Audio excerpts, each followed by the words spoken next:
Today, I want to talk about one of my favorite things that I know is super underrated in our business. And I like to call this inspiring our teams from the inside out.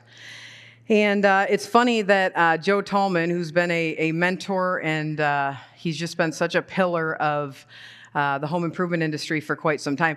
For those of you that have incorporated my call center scripting, where we say, how can we make you smile today at the beginning, that came from his company way back in like the 90s or early 2000s. That's actually, I got it from him, the guy who spoke this morning. So he's been such a home improvement pillar. And so today he was talking this morning, and we didn't even discuss our presentations ahead of time, but he was talking about the same stuff this morning. And I thought, ooh, that's great. I'm going to talk about that later today. So they're going to really understand how important this is. So we really want to focus on inspiring our teams from the inside out. And I want to show you what I mean by that. And I think it's going to inspire you guys to rethink maybe how you're doing training, maybe rethink how we're interacting with our teams on a daily basis, because everything is really about the internal dialogue that our team is having with themselves, because everything that we do, right, it starts with mindset. And we can't influence their mind until we influence their hearts. And so I want to talk a little bit about that today. I think you guys will really get a lot out of this. All over the country, when I go and I work with companies, we're usually doing training, what I would say is backwards. We train a lot on the how and the what. Right? We spend a lot of time training on tactics, on processes, on how to use tech stacks effectively, on how to script, here's a script, read this, say these words on the script. And all of those things we need to do. I don't want you to get the wrong idea. We do need to do all of those things. However, we spend a lot of time on how and what, and we don't spend near enough time on why and who. And so I want to talk a little bit more about that today. I think you guys will understand what I mean. It's great to educate our team on this is how we enter a lead into the computer. This is how we set an appointment. This is the dialer system we use. This is the CRM we use. Here are the items we use to help you be successful. But that in and of itself misses a crucial factor in getting our team's buy-in. And that's super important in any sort of marketing position or lead generation position that we're going to employ them. And also with sales as well. I think that's also an important factor with sales. Inspiring our team is an inside-out job. Leaders touch a heart before they ask for a hand. This comes from John C. Maxwell, and I read it in the 21 Irrefutable Laws of Leadership. Years ago, I went through that book for the first time with one of my mentors, my public speaking coach. His name's Matt De La Cruz. He worked under Jim Rohn and Tom Hopkins years ago, and he is someone who took me through this book for the very first time. And I have now been through that book 14 times. I've taken several companies through that in a book study.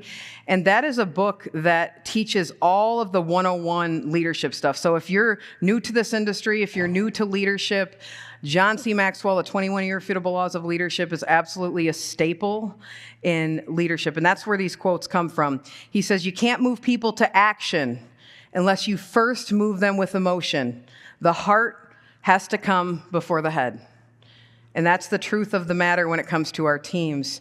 So let me ask you a question. Currently, how much are we training on the who, and how much are we training on the why? When I say the who are we here for?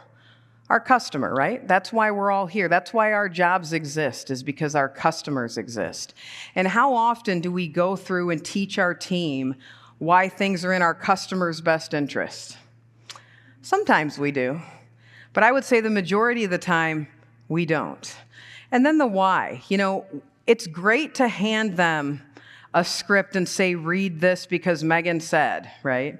But I got to tell you, I don't get their buy-in from saying, read these words on a script. I get their buy-in when I explain to them the why behind what we're saying. I get their buy-in when they understand that what they're saying is, number one, going to be the most effective way to get the customer on the schedule. And I get their buy-in when they believe and understand that what they're doing for the customer is the right thing for the customer. So how do we impact that in our business, right?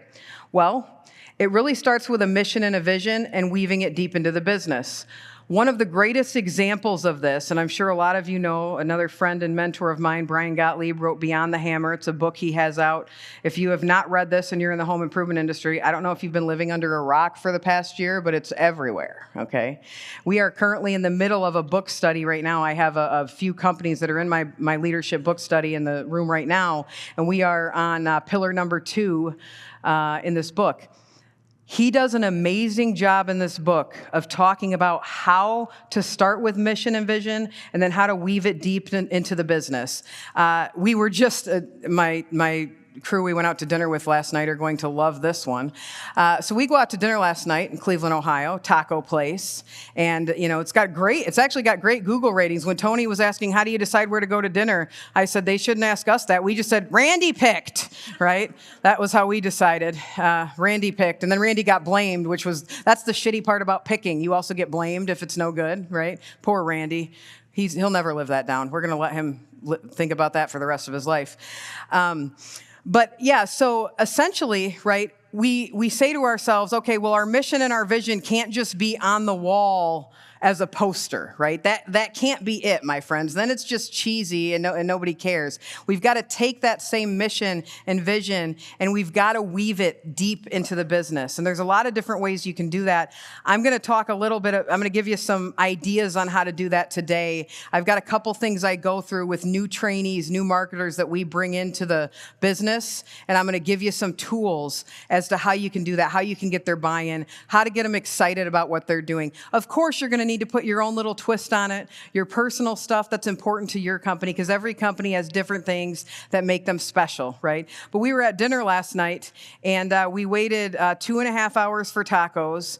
They ran out of Diet Coke. It was rough. It was a rough go, okay? And they actually took one of our drinks from us. Someone was drinking an alcoholic drink, and they said, oh, that was supposed to go to another table, and literally takes it out of one of our people's hands and goes like they're going to serve it to the other table.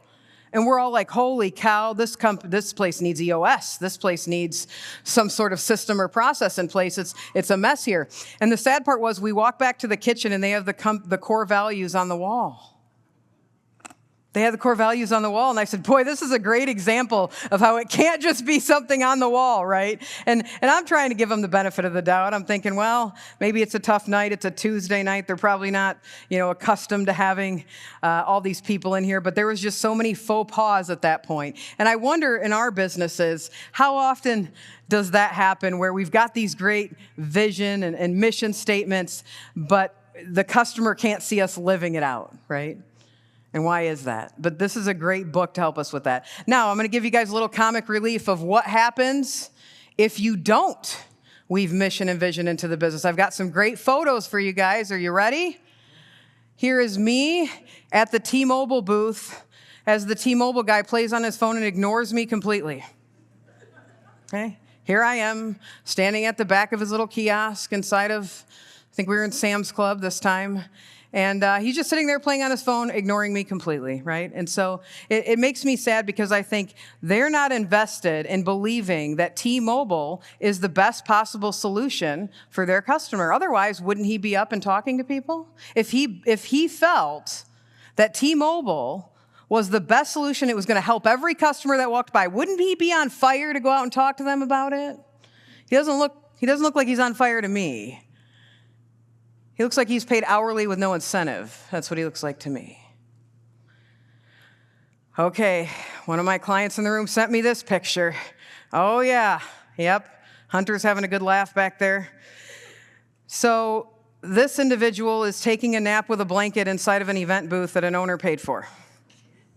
And it makes me very sad because this individual actually got let go of one of our clients because she wasn't working shows and she was doing exactly this, which is why she had to go and couldn't work for one of our clients. But, how they do one thing is how they do everything. That's another thing you'll learn in the 21-year Immutable Laws of Leadership. So if they got and that's a lesson to everybody in recruiting too. If they got let go from another home improvement company, you might want to ask yourself why before you just dive in and bring them into the business. Because they might have some bad habits like sleeping at shows that you might not want to embrace in your culture, right? So, yeah, this is what happened. I don't think she's bought in, because, I know some great Universal Windows Direct dealers. This isn't one of them, but I do know some. And they do a great job. And they have a great mission at their company.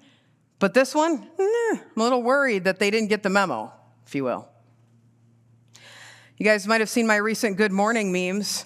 I put these out every week. Good morning to everyone except for call center reps who say the reason for poor performance is contact rate while only setting 10% of the people they talk to. Yeah. If the call center was really bought into their mission, right, would that consistently be an excuse? Maybe, maybe not. But what I can tell you for a fact is that if we had them bought in from day one at the fact that even if they make phone calls and people don't answer, that's still a touch point. That when the customer gets to the point where they need windows or roofing or siding again, I want to be the first thing on their mind. I want to be omnipresent. I want them to wake up one morning, window fogged up, and they go, oh, what's that damn window company keeps calling? And man, next time they call, I'm going to answer. I want to be first on their mind. Because if I'm not, what happens? They go to Google. And unless you're spending the most, you're not coming up first.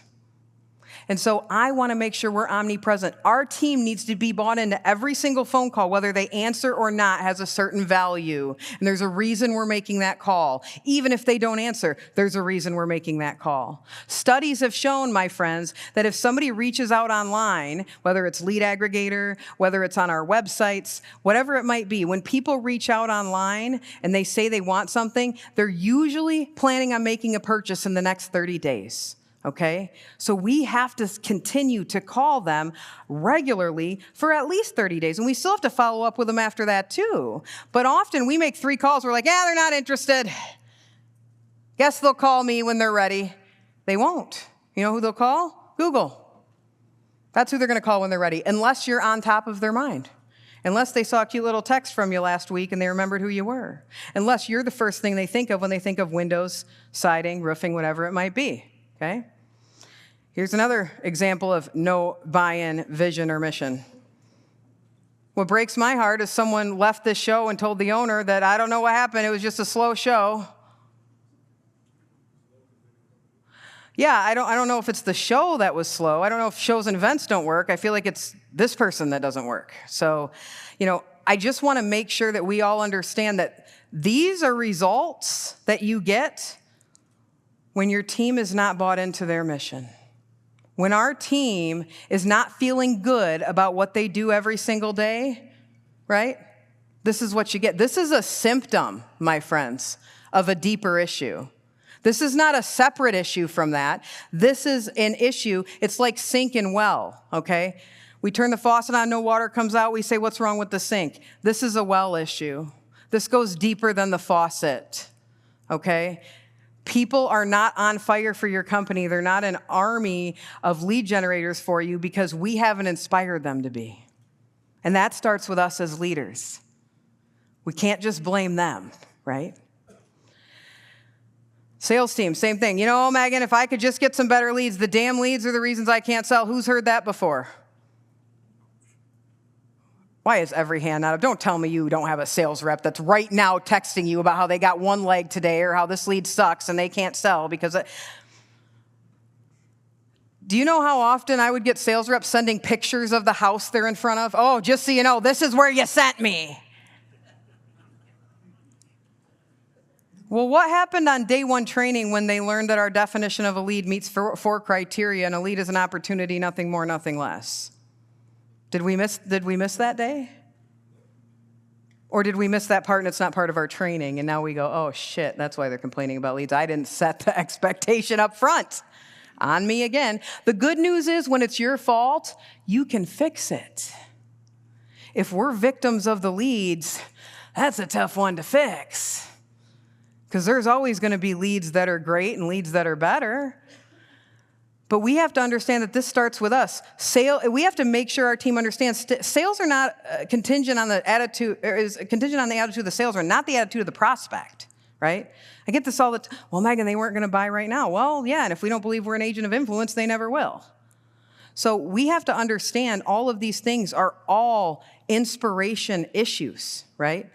If the sales rep understands I'm here to give every single house, if I'm sent there, I'm here to give every single house the best damn presentation I can give, that's what should matter. If they focus on giving the best presentation, the sales will come. It's not their job to decide who can afford it from outside the house. You know whose job that is? The bank. The lender decides if they can afford it or not the salesperson before they even get in front of the customer, right? So weird. We got this nasty picture and then, oh, hot dog. Then it sold for $14,859 finance approved. How about that? How do we accomplish this? The first thing I'll tell you overall in our training, we have to do more of this. Story, sell, facts, tell. Telling your team every single little great piece about your window, every single little great part about your ice and water shield, every single great thing about your starter strip on your siding, everything about the acrylic surround in your bathroom wall isn't going to get it done. Now, they have to have confidence in your products. But I will tell you that telling them those type of facts does not do for them what you think it does, okay? What they have to understand is how it helps our customer, how it takes our customer from a tub that is dangerous for a senior citizen to get in and out of to somebody who's able to get in and out with safety and keeps them in their home 10 years longer, keeps them independent, keeps them out of the nursing home. That's the stuff they need to understand. Not how thick the wall is, okay? So story, sell, facts, tell. I'm gonna tell you a couple stories today that I think you guys will find value in. And I want you to just understand that every company has a bunch of winning stories that we don't tell our teams. You know, one of the things Brian Gottlieb teaches as well is he says, you know, when a sales rep is in a slump, I send them to past customers.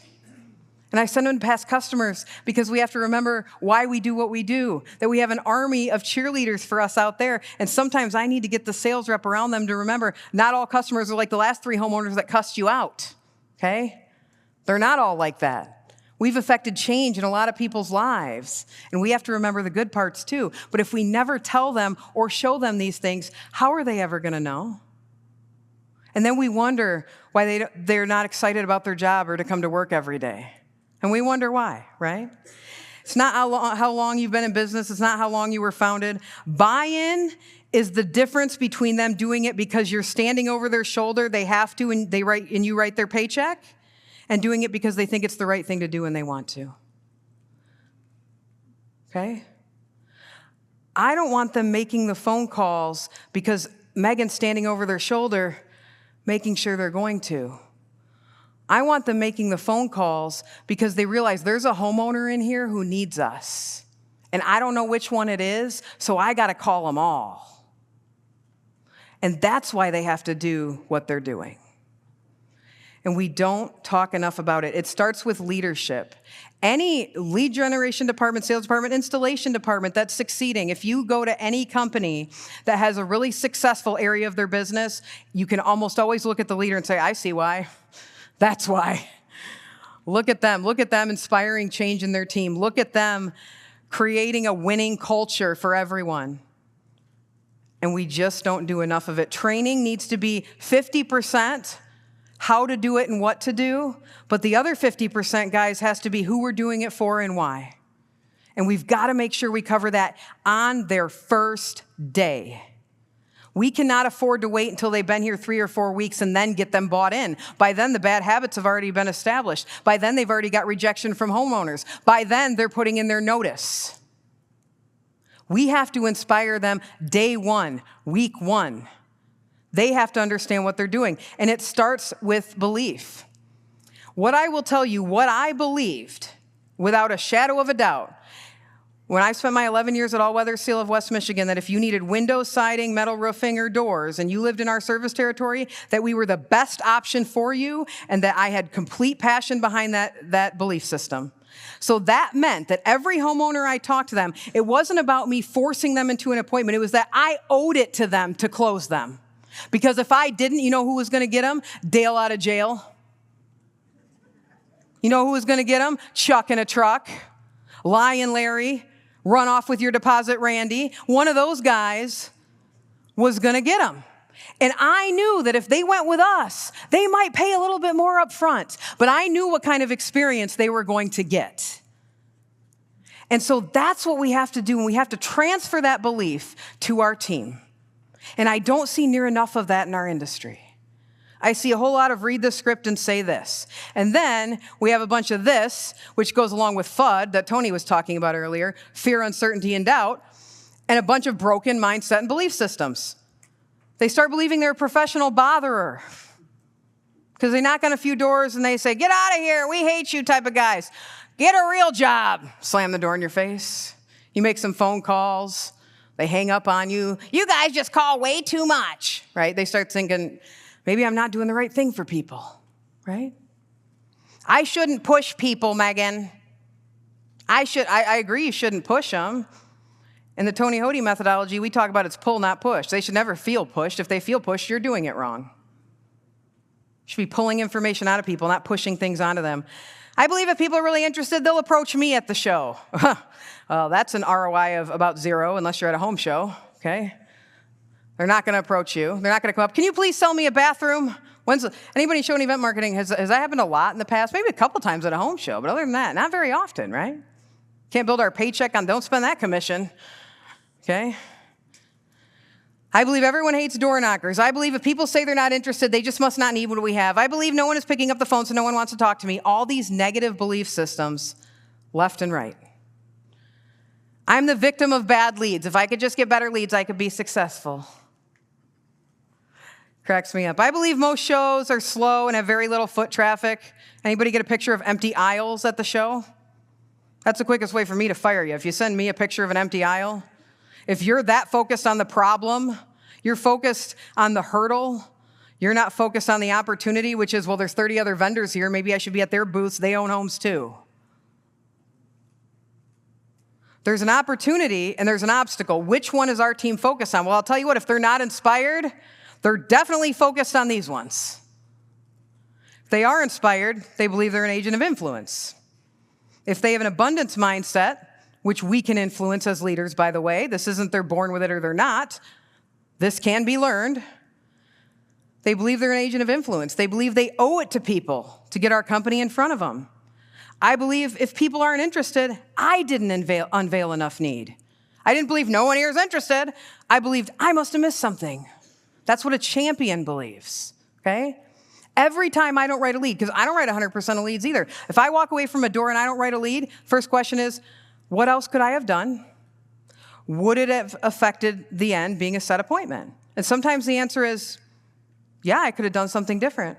Sometimes the answer is, it may not have set the appointment. Sometimes it's, I knew exactly what I missed. I won't miss it on the next door, right? But if I walk away from the door and I say, that damn customer wasn't going to sign up anyway, what do I get from that?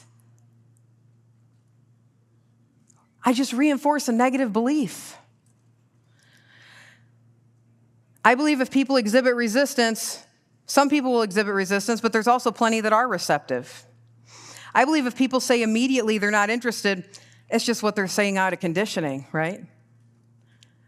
If they immediately say to me something like, I'm not interested, before they even hear me out, guys, they don't even know why they're saying it. The fight or flight response went off. They can't fight it. It's a physiological response to fear, and for them, it's fear of being separated from their wallet. They don't even know why they're saying it. It's like if we all go into the clothing store. We all go into the clothing store. You guys walk in the door. The clerk says, can I help you find anything? What does everyone say? Nope, just looking. No, I'm all set. No, I'm good. No, I'll let you know if I need anything. Why do you say that? Can you remember when you were taught to say that? No. Mom, dad, sister, brother, auntie took you shopping when you were a kid. That's where you learned it. Now you say, you don't even know why you say it. Our customers do the same thing. It's called a conditioned response. It's not really that they're not interested. It's that they are so afraid of being sold something in this moment that they're wearing a tinfoil hat. And you've got to be able to get past it. Marketers that understand the whys behind what they're doing, they know that they can't take that personally. They know it. They said they don't even know why they're saying it. Why would it piss me off? Customer doesn't even know why they're saying it.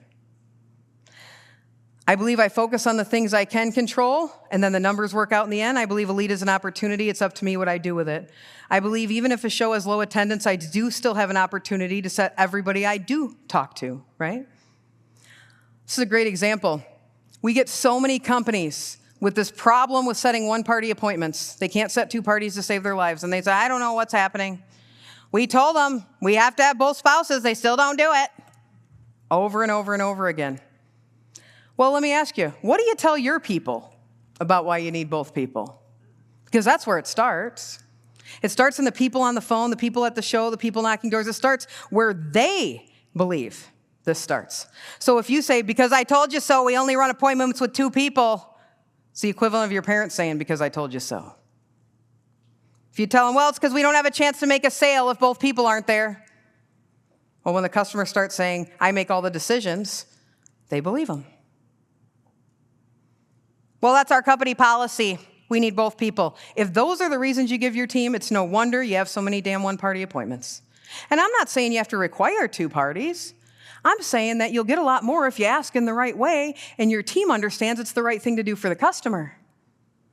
So why do we need both people? Well, it's tough to leave them an accurate quote without both of their inputs, isn't it? 9 times out of 10, we end up needing both parties' input. We have to make a second trip. Not that we mind making a second trip. We'll come out 10 times if that's what it takes to earn their business. But most of the time, the customer doesn't even want to set one appointment. True? Probably don't want 2 or 3 then. They want a price on the first visit. So in order to get everybody on the same page, it makes sense, right? What happens if we don't have both people? Well, I can tell you what happens because I've been in the house and I've sold stuff myself. I get to the house, John's there, Mary be joining us? No, Mary went out to bridge with her friends. Oh, okay, well, hey, if I show you something you like, we're comfortable within your budget, is this something you'd still be okay with moving forward? Oh, yeah, no, I make all the decisions. We already know what we want. We just want white windows. They open up and down. That's all we need. Oh, great. So I go through everything John's bought in. I get down to the end in the close. Now, John and Mary had a budget of $5,000 before I got here because that's what they thought windows cost. Luckily, I did a good price conditioning step at the end. John says, yeah, I could see why it's $15,000. That makes sense. But guess who didn't see it? Mary. And here's the shame of it. When Mary gets home, remember, they had a meeting and they said their budget was $5,000. Mary walks in, oh, how'd it go with such and such company? Oh, it went great. Oh, the windows are going to add years to our life and life to our years. I'm so excited to get them installed. Oh, good. How much? Only 15. Only 15 grand? What happened to 5? And here's the shame, my friends. Here's the shame. Do they ever call the office and say, hey, can you come out and give Mary a demo too? No? Weird. Crowd went quiet. No, they don't do that. They don't do that. So what do they say instead? I think we should get a couple more quotes. Remember Dale out of jail and Chuck in a truck a minute ago? They end up going with somebody cheaper. They don't take care of them, and they call us in 5 years to do it the right way. Now they paid twice plus inflation. Did we help them? We didn't. But we don't take the long form and teach our team all these things. So they understand they're not really helping the customer by doing that. We just tell them it's our company policy. We got to do the hard work. You can also look at customer satisfaction surveys. When you have both people there from beginning to end, customer satisfaction is much higher, okay, from beginning to end. If I think of all the nightmare installation customers I've had in Fence, guess what most of them started as? Any guesses? One-leggers. That's right. That's right. Biggest headache customer I've ever had. I talk about her all the time. If I had met her on the first visit, we never would have done the fence, and I would not have been to her house on 17 service calls in the next 2 years. Yep. Wish I could get those 17 service calls back, friends. My friends at All Weather Seal, I was over here with Taylor from Pond Roofing. We went to All Weather Seal to visit the other day, and I saw the most amazing application of weaving this into your business. They have something they call the Credo. I clipped a little piece of it right here, and they read it before a lot of their marketing meetings. And the part I want you to focus on when I tell you this little story is the part where it says, humility is our home, for we foster a family of individuals who look inward instead of blaming outward. We seek to understand before we wish to be understood, okay? Izzy is the assistant call center manager. We're sitting there with her. It's about 5 o'clock at night. And I look over, and they've got a new caller, an outbound caller, who's sitting there, and she calls older leads, right? And I said, hey, how's it going today? How you doing? And she doesn't know me at all. She doesn't know I used to be here or anything. So I said, how's it going? She says, oh, okay, people really aren't answering the phone today. And I'm about to answer, and I see Izzy, the assistant manager, swing around and look at her, and she goes, oh. And I said, well, how many people have you talked to? And Izzy goes, that's a great question, Megan. Yes, how many people have you talked to?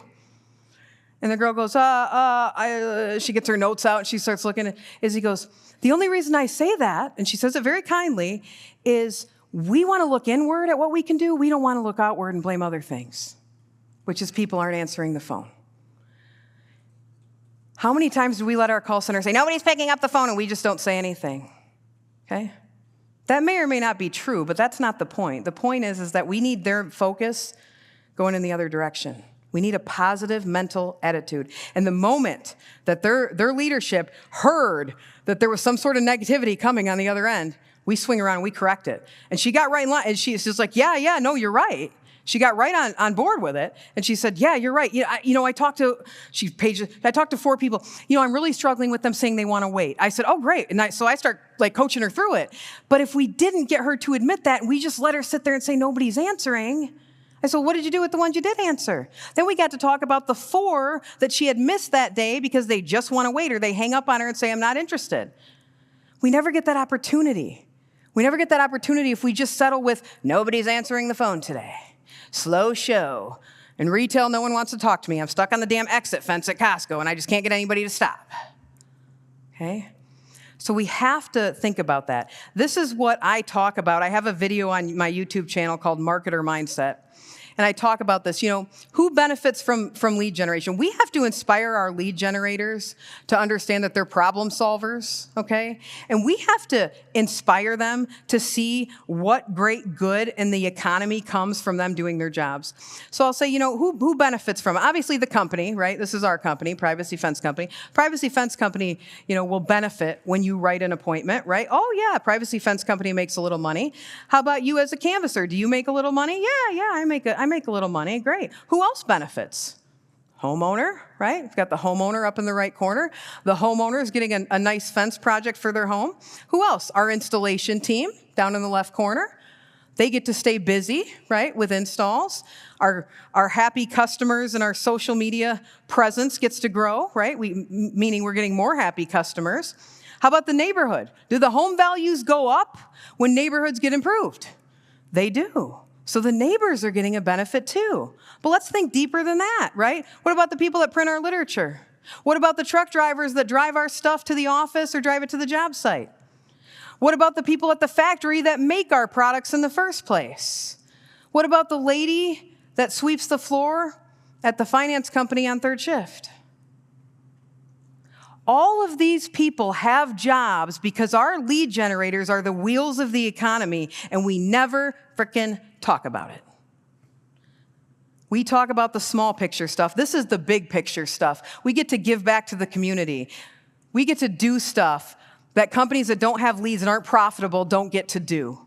We get to go volunteer at Ronald McDonald. We get to give houses of windows away to needy families. We get to sponsor Make-A-Wish. We get to do these things because we're a company that makes money and we can give back. And we don't do a good enough job of inspiring our team to understand the big picture of that because they just think they're professional botherers. They need to know at the end of the year, at the end of the month, that there's a lot of people benefiting, not just them and not just the company.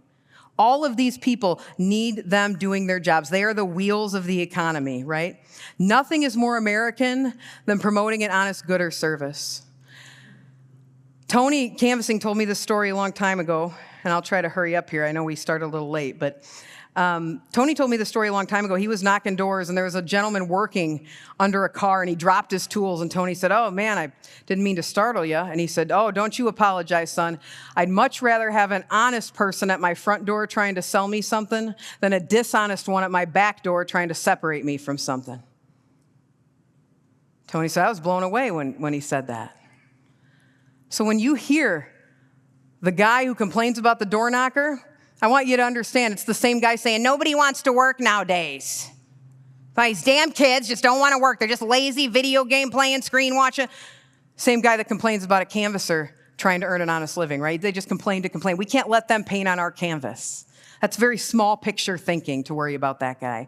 We got to look at the bigger picture. The skill sets our team learns along the way. The ability to be persuasive without being pushy is a skill set they can take anywhere they go in life. We don't talk about it near enough in the interview, and we don't talk about it near enough during training.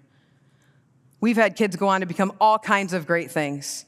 News anchors, business owners. There's all kinds of kids that we've trained over the years that have taken that and ran with it and done something really great in life that they never knew they could do. We help others. We don't hurt others. Even if we think that, that one customer that was upset that we called a few too many times, we forget about all the people we help when that negative voice drowns that out. We got to remind our team. I was speaking at Top 500 Live this year, and the real Billy Beane from the movie Moneyball, he was the keynote speaker. And they asked him, how do you keep Clubhouse culture up? He said, very easy, winning. Winning keeps Clubhouse culture up. You know why?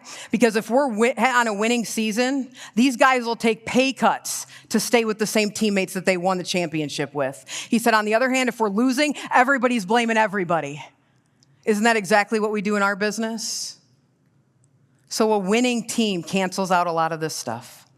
We always want to incorporate fun. We always want to have fun contests and incentives and spiffs and stuff we're doing to keep it live. Remember, for all the negative voices they hear, and the negatives are much stronger than the positives, we have to be in their other ear telling them how they're helping because they are.